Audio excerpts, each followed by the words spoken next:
For years, a luxurious hilltop estate in Los Angeles hid the scandalous truth behind the dog whisperer himself, Cesar Millan.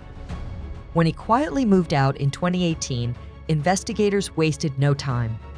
They tore through his training manuals, personal footage, and financial records searching for answers. After 3 years of silence, the findings were finally revealed in 2021, and what came to light shocked even his most loyal fans. From explosive allegations of abusive techniques to a financial freefall that nearly destroyed his empire, this is the untold story of how Cesar Millan's world came crashing down.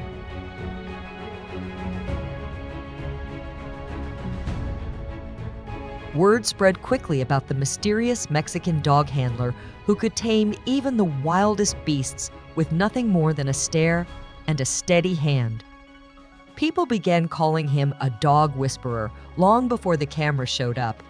Wealthy clients from Beverly Hills and Malibu sought him out, begging him to work with their uncontrollable pets. What started as whispers in grooming salons soon turned into a steady stream of high-profile referrals. Movie stars, producers, and socialites were all talking about this calm young man with an uncanny gift. But Cesar wasn't just building a client list, he was building a reputation, one that didn't follow the rule book. While traditional trainers relied on treats and textbook theory, Cesar operated on instinct, energy, and dominance. Some praised him as a genius, others called his methods dangerous. But controversy didn't stop the rise of a phenomenon. By the early 2000s, Hollywood came calling. National Geographic greenlit a series that would catapult him into stardom. Dog Whisperer with Cesar Millan. Almost overnight, he became a household name. Millions tuned in to watch him rehabilitate snarling pit bulls, neurotic chihuahuas, and pampered poodles. To his fans, he was a miracle worker. To his critics, a ticking time bomb. But behind the calm voice and confident walk, cracks were forming. The pressure to maintain the persona of an all-knowing dog guru was immense. And the empire he was building, one TV deal, book tour, and branded leash at a time, was far more fragile than anyone knew.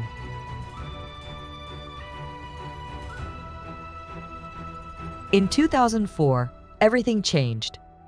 With support from Jada Pinkett Smith and a new grasp of English, Cesar Millan walked into a pitch meeting at the National Geographic Channel. He had no formal credentials, no polished media background, just raw instinct and undeniable presence. But when producers saw footage of him calming a snarling Rottweiler with nothing but body language and confidence, they were hooked. The Dog Whisperer had arrived. When Dog Whisperer with Cesar Millan premiered, it quickly became a global phenomenon.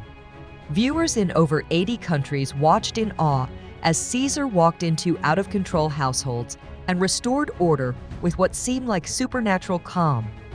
Growling pit bulls, nervous chihuahuas, territorial terriers, he handled them all with his trademark calm, assertive energy. His philosophy didn't just resonate with pet owners, it inspired a movement. The catchphrase, "I rehabilitate dogs, I train people," became part of pop culture. As his fame skyrocketed, so did his brand. Cesar's Way Inc. exploded into a multi-million-dollar empire, best-selling books, DVDs, a magazine, live tours, endorsement deals, dog products, and even a premium pet food line. From sleeping under freeway overpasses to owning a mansion in the Hollywood Hills, Cesar Millan was now living the American dream in high definition. He had gone from immigrant underdog to global icon. But behind the spotlight, cracks were forming. Critics began calling out his dominance-based techniques, claiming they were outdated and potentially harmful. Lawsuits started to surface. Former employees and animal rights groups raised red flags. And while the cameras kept rolling and the empire kept growing, Cesar's personal life was beginning to fall apart, setting the stage for a downfall no one saw coming.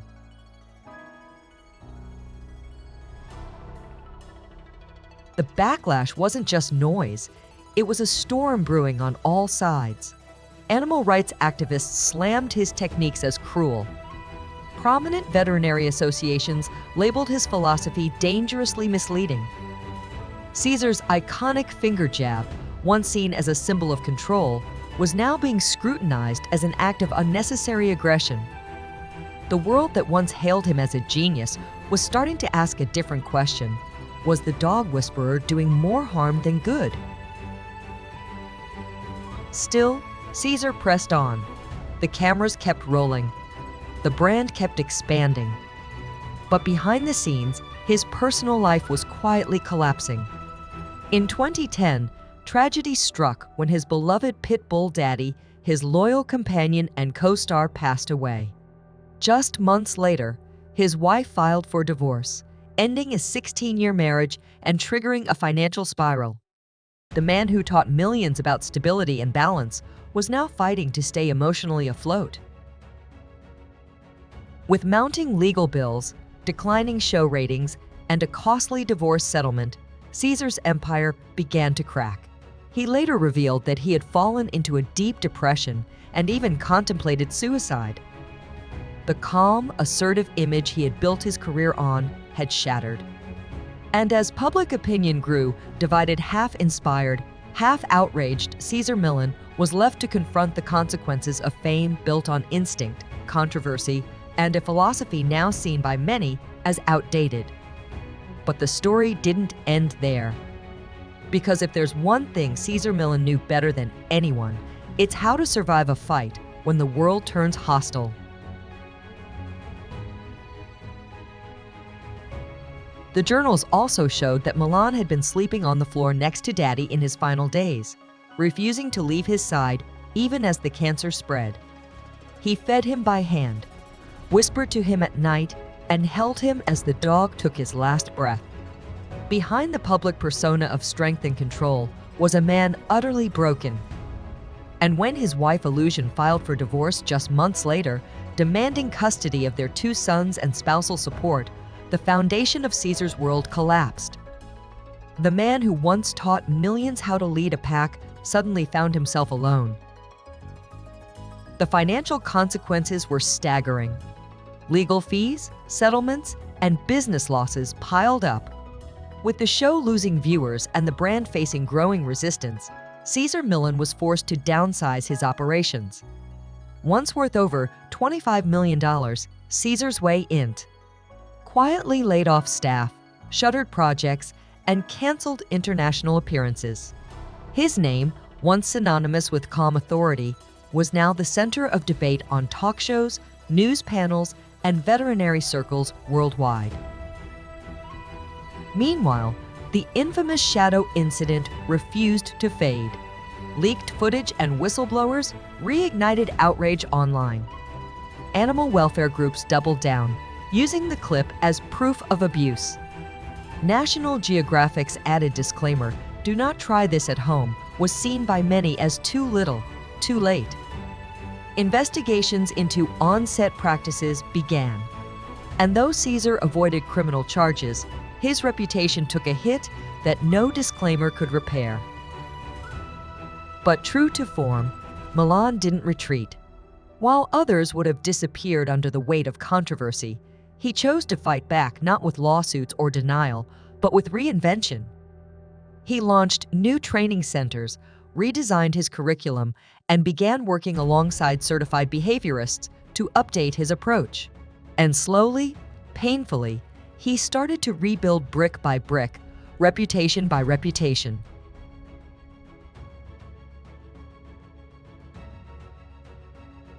By 2012, National Geographic Channel announced that the 9th season of Dog Whisperer with Cesar Millan would be its last. Once the crown jewel of the network, the show quietly faded from the spotlight, a far cry from its days dominating international ratings. For Cesar, it wasn't just the end of a television series, it was the end of an era. His empire, once built on instinct, confidence, and charisma, was now weighed down by controversy, personal tragedy, and a very public fall from grace. Behind the scenes, The numbers painted a brutal picture. Court records confirmed that Cesar was paying over $30,000 a month in spousal and child support, not including the legal fees and taxes tied to his rapidly shrinking business. Properties once purchased at the peak of his success were liquidated or transferred as part of the divorce.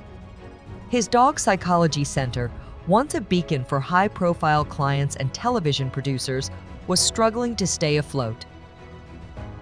Yet what made this chapter truly haunting wasn't just the financial collapse, it was the psychological unraveling of a man who once seemed untouchable.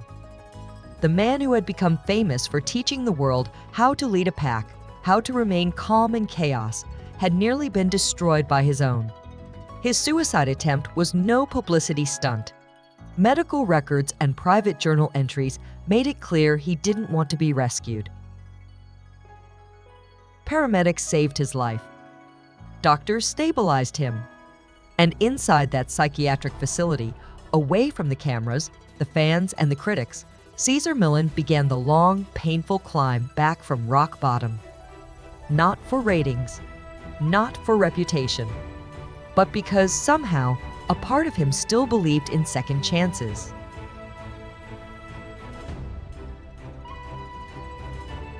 The unedited footage made it painfully clear this wasn't just a training mishap, it was a failure in responsibility. For someone who had built his career on discipline and control, the chaos at his own ranch was damning. The pig's torn ear, the staff's panicked response, and the decision to let a known aggressive dog near vulnerable animals without proper safety measures painted a troubling picture. Public backlash was swift. Animal welfare groups reignited their campaigns against Cesar, and hashtags demanding his cancellation began trending across social media platforms. Though he was legally cleared, the damage was already done. Sponsorships were pulled. Networks distanced themselves. Major retailers quietly removed Cesar-branded products from their shelves. Once again, Milan was facing the wrath of a public that had once adored him, but now questioned not just his methods, but his morality. Industry insiders began to speculate, had Cesar finally crossed the line from controversial to careless? Behind closed doors, his inner circle was shrinking. Former staff members left, citing concerns about leadership and safety protocols. Rumors of financial instability resurfaced, and whispers about a possible bankruptcy began circulating in the media. The dog whisperer empire, once a symbol of instinctual brilliance, was now a house of cards teetering on the edge of collapse. But perhaps the most haunting part of it all was the silence from Cesar himself. The man who once commanded television screens, stages, and bestseller lists had gone quiet. No bold interviews, no fiery rebuttals, just silence. To many, it seemed like the final act of a fallen icon. But those who knew him best suspected something else, because Cesar Millan wasn't the type to disappear. Not without a fight.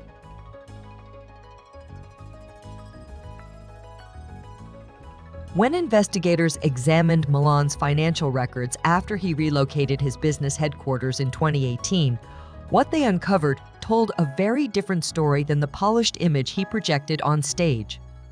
Behind the scenes, the dog whisperer empire was bleeding. Internal documents revealed that multiple business entities tied to his brand had quietly filed for restructuring. Debts were mounting millions of dollars in unpaid loans, unpaid vendor fees, and dwindling revenue streams. What once had been a $25 million juggernaut was now a patchwork of financial quicksand. Crisis managers had tried to keep the unraveling under wraps, but the cracks were too wide to hide. Speaking tours were scaled back. Television offers dried up. His once booming product lines stalled in distribution limbo. For every international expansion, Milan launched particularly in Asia, where his methods were less scrutinized. He was losing ground in the USA. And while his new 45-acre dog psychology center in Santa Clarita symbolized a fresh chapter. Insiders whispered it was more of a rebrand than a revival. Yet through it all, Cesar showed a defiant kind of resilience. He was no longer the untouchable star adored by millions, but he refused to disappear. In 2016, he proposed to Jahira Dar, a former stylist turned actress and brand ambassador. Their engagement was a rare bright spot in the storm, a reminder that even in the midst of scandal, Cesar was still human, still searching for balance beyond the leash. "She helped bring the calm back into my life," he later said in an interview. But calm wouldn't last forever. Because when you've built an empire on dominance, and that empire begins to crumble, the real question isn't whether you'll survive, it's whether the world will let you rise again.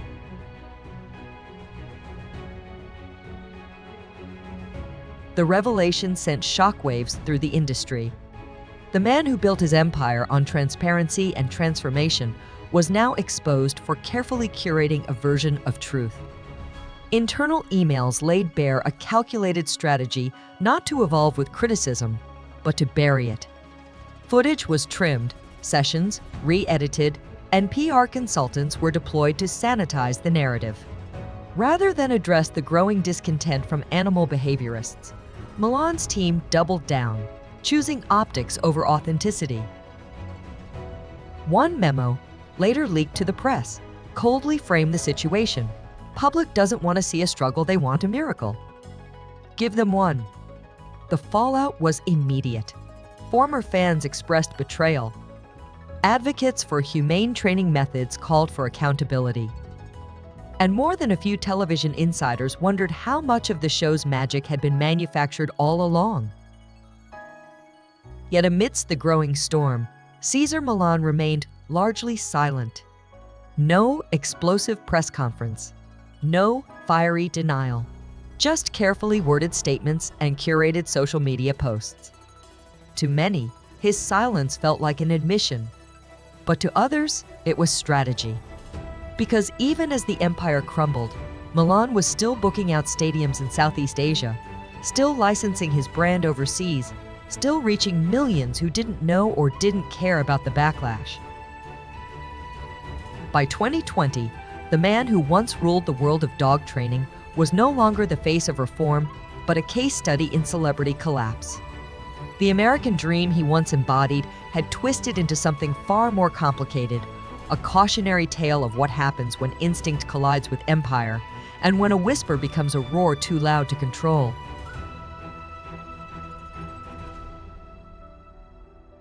The revelations were damning. These weren't isolated complaints from disgruntled pet owners. They were a pattern, a hidden history of injury, trauma, and silence. The legal files told the story the public never saw: rib fractures, post-traumatic stress in animals, and owners bound by ironclad andes in exchange for quiet settlements. Over $1.5 million had been paid out since 2007 not to improve practices, but to protect an image. Behind every polished episode, behind every miraculous transformation, there were whispers of pain, both human and canine. Former employees, emboldened by the growing scandal, spoke of a toxic work culture driven by fear, control, and unchecked ego. Dissent wasn't just discouraged, it was punished. One former handler described a chilling moment when she raised concerns about a dog's safety, only to be escorted off the property the next day. Others recalled how production meetings focused not on animal welfare, but on ratings, pacing, and emotional payoff.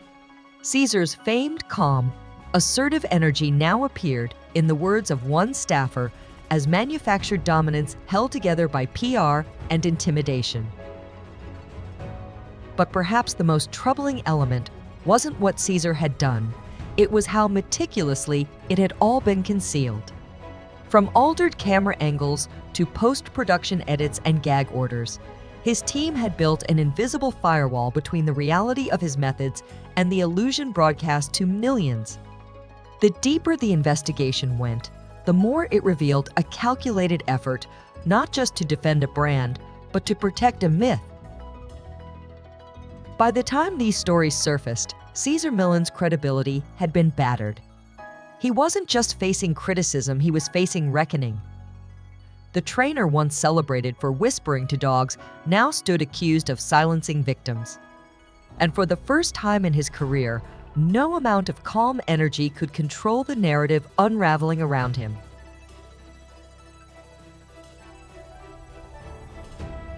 As scrutiny intensified in North America and Europe, Cesar Millan's team quietly shifted their strategy, turning their attention to countries with less stringent animal welfare oversight. Internal memos outlined a deliberate push into markets in Southeast Asia, the Middle East, and parts of South America, where regulations were laxer and public awareness of modern dog behavior science was still emerging. While his reputation was in free fall at home, overseas audiences, unaware of the growing controversy, still welcomed him as a revered expert. But the damage at home was irreversible. The raw training footage, unfiltered, unedited, and deeply unsettling, undermined the very foundation of his philosophy. Animal behaviorists across the U.S. released joint statements condemning the techniques, describing them as fear-based conditioning masquerading as discipline. Public sentiment, once fiercely loyal, had turned. Viewers who grew up watching The Dog Whisperer began sharing their own doubts, memories reframed in the harsh light of what had now come to light. In industry circles, the fallout was brutal. Cesar's name was quietly dropped from major pet expos and training seminars. Book retailers moved his titles out of featured placements. Hollywood contacts vanished. And even former celebrity clients once quick to praise him on national TV remained silent. It wasn't just a career in decline, it was a legacy being dismantled, brick by brick, confession by confession. And yet, perhaps the most tragic irony of all was this: for decades, Cesar Millan had told the world that dogs lived in the moment, that they didn't hold on to the past. But the world he built couldn't forget. And now, as footage circulated, lawsuits re-emerged, and once adoring fans looked away, Cesar Millan was left facing a truth no camera crew could edit, no producer could spin, and no whisper could silence.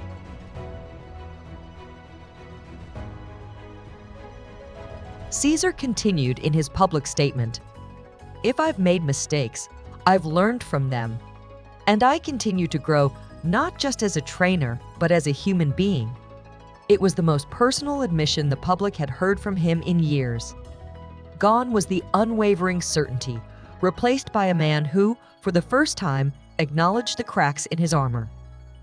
The statement was met with mixed reactions. Some applauded the humility, while others called it calculated damage control. Still, the numbers didn't lie. His flagship dog psychology center in Santa Clarita, once the heart of his training empire, was now little more than a symbolic outpost, its glossy brochures unable to mask dwindling enrollment and red ink on the balance sheet. Television networks had long moved on, and the pet training world had embraced a new generation of science-backed behaviorists, preaching empathy over dominance. The cultural tide had shifted, and Cesar Millan, for all his grit and charisma, was swimming against it. But in a twist fitting of a Hollywood redemption arc, his loyal fan base refused to let go. Thousands of letters and emails poured in from around the world, pet owners who swore his teachings had saved their dogs from death row, families who said he had restored peace in chaotic homes, rescue shelters who praised his willingness to work with the unadoptables. His foundation, often overlooked in the media frenzy, had funded spay and neuter programs, built training programs in underserved areas, and donated millions to animal rescue causes across continents. For many, that was enough to grant him grace. They saw a flawed but passionate man who had dedicated his life to animals, made errors, but never stopped trying. And in a world quick to cancel, Cesar Millan remained, if not unbroken, still standing.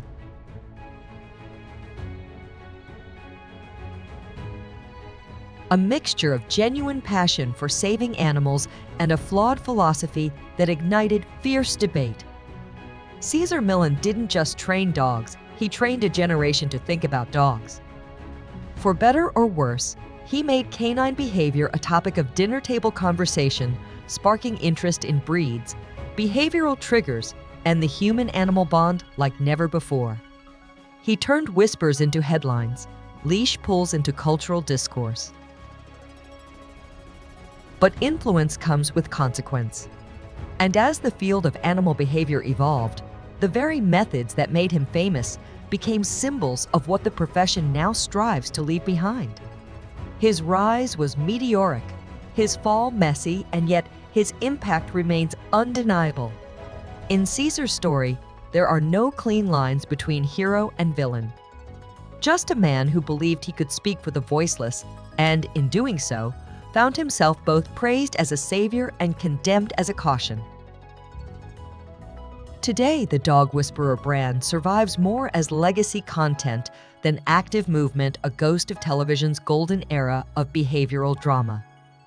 Meanwhile, younger trainers, armed with science and empathy, have taken the reins of the public conversation. They cite the failures, the lawsuits, and the hidden footage not to shame, but to learn. In that way, even the controversy has served a purpose.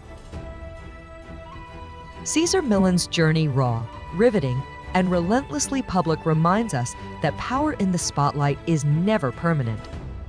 But its ripple effects can last a lifetime. And for a man who once claimed to walk with the pack, perhaps his greatest lesson came not from leading it, but from falling behind and learning how to catch up.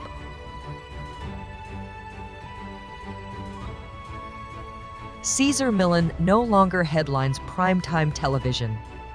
His training centers operate on a smaller scale, and his name appears more in retrospectives than in new releases. Yet across the world, his story endures not just in reruns, but in the way we talk about dogs, leadership, and the ethics of influence. Today, the world of dog training has moved forward, embracing science, empathy, and evidence-based techniques. But Cesar's legacy, however controversial, remains woven into that evolution. He was a pioneer, a showman, a cautionary tale, and, for better or worse, a turning point. In the end, Cesar Millan's greatest impact may not be what he taught us about dogs, but what his rise and fall revealed about ourselves.